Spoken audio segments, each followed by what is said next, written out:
What's going on, Shady people? ShadyPenguinn here, bringing you another episode of Shady Pokes. Before we get started, if you can, please make sure you click that like button right below this video. Remember, if this video reaches 500 likes now, because we broke 13K, I will keep 2 videos a day coming your way. That is what I say. Now today, we are going over Typhlosion because it's been a popular request, and I'm already on the EVs. Oh no, don't look at that. Alright. So we are going over Typhlosion because I used it in a few videos and it got a couple requests, and I was like, hey, I love Typhlosion, so let's go over and I'll show you guys what I like to run with it. I run a Choice Scarf variant because it's probably one of the few competitive viable options in my opinion. I mean, at least right now with no tiers. I mean, there are tiers, but whatever. What I feel can actually be used against any team, whether I'm going up against an OU team, mixed, whatever. I like Choice Scarf. It can also be a special wall, but this is going to be the Choice Scarf variant. And of course, which means your item is going to be a Choice Scarf. And we're going to give a Choice Scarf that's easy done. Not going to say that word again, hopefully for at least another minute. The ability is the only option, Blaze, because Turbo Blaze is illegal. Don't use it. Alright? Yeah, you can only use Blaze. You have no other option. Sorry, I didn't mean to get all serious on you there. I know it's not quite a shady thing to do, but you can only keep Blaze, which is actually good when it gets low, because then you're faster and you're you'll see. Moves are really simple, very straightforward. This is going to be a really short episode. I'm looking at the time right now, and I'm like, whoa, this is a short Shady Pokes review, which is kind of good because I'm in a rush, but I also want to make sure I can go over a couple things. Let's go over the moves really quick, and then I want to talk about possible team building synergy. Flamethrower is pretty much a must because it's Choice Scarfed, and it has base 90 power stab. It's amazing. So that's something you can lock yourself into once you get rid of a few Pokemon. Or you can just scare things out. Second move is Focus Blast for coverage. Now we all know that some days I hit like every Focus Blast and some days I'll hit none. So Focus Blast is definitely one of those moves where sometimes you're going to land it, sometimes you're not, but you do need the coverage on there. You really don't want a T-Tar coming in on you and you don't have anything for it. So, and if you've seen my battle against Lit Power Media, shout out to Jonas.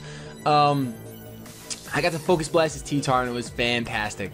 I'm not sure if it was even with Typhlosion. I don't think it was, really, actually. Yes, it was with Typhlosion. So, that was absolutely amazing. But, beyond that, third move you're going to want to have is Extra Sensory, just because it's got that extra, it's another coverage thing. I mean, Psychic doesn't really, you know what I mean? It's not used against that many things. Poison, really, what else is it? It's not the best coverage. You can get fighting types, but you just want it there. It also has a chance to flinch, so woohoo, 10% chance when you're going first. But really, you just want it there for the coverage, and because it's another special move that Typhlosion can learn. He doesn't really have the best move pool, but he's one of my favorite Pokemon, so this is the set that I find that works for him. And then the last move you want to have is Eruption, which is pretty much the staple for Typhlosion, because what you like to do is you like to come in with a full health Typhlosion and get a Choice Scarf Eruption off base 150, never gonna miss. I shouldn't say never in case whatever weird things are happening, minimizing and stuff, but it has 100% accuracy, and it's base 150, so it goes to 225 after stab, and that is a really, really strong attack. So you really only get to use that while your Typhlosion is at full HP, so if it's not, you can't use it, because it's not really going to do much, and there's no reason to. So that's pretty much the moveset. Now, I just want to talk really quick about synergy. Basically, you want to make sure when you're running Typhlosion that you have something that knows Defog or Rapid Spin, because you don't want to bring in a Typhlosion, especially you don't want to be running a Choice Scarf Typhlosion with Stealth Rocks on the field. I've done it before. It does not work out at all.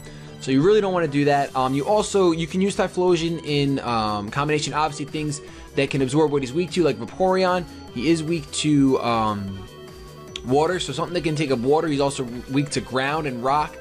Very common attack, so that makes him a little bit harder to use, but that's why a Choice Scarf variant is better, because you can come in, pretty much know that you're going first, and otherwise you won't bring him in if the Pokemon's like ridiculously fast, or if someone has a Scarfed Garchomp out. Obviously, you're not bringing in Typhlosion.